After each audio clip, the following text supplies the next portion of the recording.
بعد ما تلعبات الجولة الرابعة من الدوري الفرنسي، كنضربوا طلع على الترتيب كنلقاو بي اس جي في الصدارة كيف ما العادة، وكاين اولمبيك مارسيليا في المركز الثاني، واللي بدا بداية قوية هذا الموسم من المتوقع انه ينافس باريس سان جيرمان على اللقب. وملي كنشوفوا ترتيب الهدافين كنلقاو اللاعب الانجليزي مايسن جرينوود في المركز الاول. في هذا الفيديو غنتعرفوا على شكون هو مايسن جرينوود الهداف الحالي للدوري الفرنسي. مايسن جرينوود هو لاعب انجليزي تزاد نهار 1 اكتوبر 2001، تدرج في الفئات السنيه ديال فريق مانشستر يونايتد، ولعب مع الفريق الاول موسم 2020 2021. هذا الموسم اللي شارك فيه مع المان يونايتد في 31 مباراه، سجل فيها 7 ديال الاهداف وصنع جوج، اي 9 ديال المساهمات، وبالتالي معدل المساهمات ديالو في هذا الموسم هو 0.29 في كل مباراه. الموسم الموالي 2021-2022 معدل المساهمة غيرتفع ل 0.33، بحيث أنه سجل 5 ديال الأهداف وتمريرة حاسمة في 18 مباراة. موسم 2023-2024 غيصيفطوا المان يونايتد إعارة للدوري الإسباني، وبالضبط الفريق خطافي، وفي هذا الفريق غتعطيه ثقة أكبر بحيث أنه غيشارك في 33 مباراة، سجل فيها 8 ديال الأهداف وصنع 6، وبالتالي عدد المساهمات وصل ل 14، أي بمعدل 0.42 في كل مباراة. وبالتالي أرقام جرينوود ارتفعت بالمقارنة مع المستوى اللي كان كيقدم مع مانشستر. بالإضافة لذلك فهو شارك في كأس الملك مع فريق خطافي، ولعب 3 ديال المباريات سجل فيها 2 ديال الأهداف.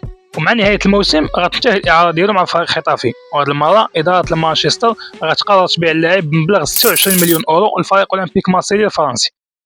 هنا غتكون البداية القوية ديال مايسن جرينوود، بحيث أنه في أول مباراة واللي كانت خارج الديار ضد فريق بريست، جرينوود ما غيتسناش بزاف وغيسجل الهدف الأول في الدقيقة 3.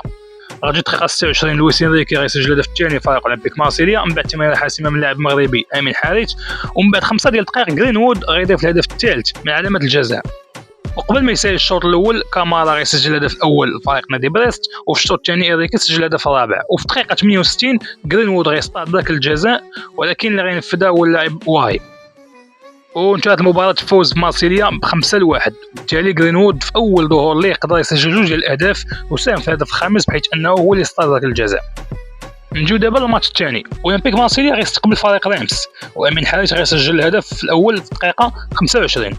سال الشوط الأول وفريق مارسيليا متقدم في النتيجة. الشوط الثاني ريمس غيرجعوا في المباراة وسجلوا الهدف الأول في الدقيقة 51 والثاني في الدقيقة 55، وفي الدقيقة 71 غيظهر جرينوود وغيسجل هدف التعادل.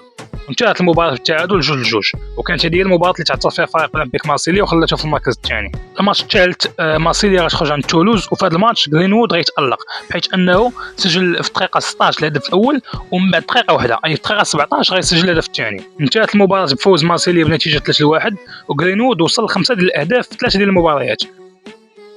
وبرغم من انه ما سجلش في المباراة السابقة اللي كانت ضد نيس واللي ربح فيها فريق مارسيليا ب2-0، الا انه باقي كيتصدر قائمه الهدافين ب5 ديال الاهداف. والسؤال الان هو واش غيقدر جرينوود يحافظ على المستوى ديالو ويبقى في صداره الهدافين، خصوصا بعد رحيل مبابي عن الدوري الفرنسي، ولا غيظهر لنا شي لاعب اخر من بي اس جي، خصوصا ان باركولا مسجل 4 ديال الاهداف وديمبيلي مسجل 3.